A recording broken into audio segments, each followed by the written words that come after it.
The Nissan Maxima key fobs from 2016-2019 use a CR2032 battery. You'll know it's time for a replacement when the range decreases, buttons become unresponsive, or the low battery light illuminates on your dashboard. The key fob uses a standard CR2032 lithium coin cell battery. To start, get a small flathead screwdriver or plastic pry tool and a new CR2032 battery. Locate the seam on the side of the fob. Gently pry it open.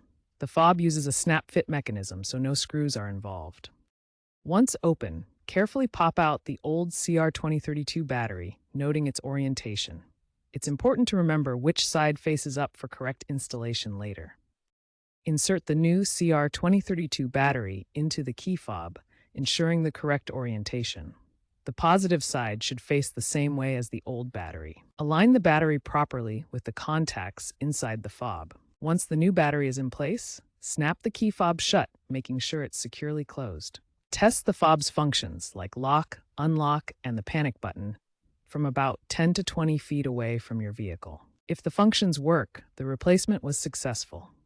Dispose of the old battery at a recycling center.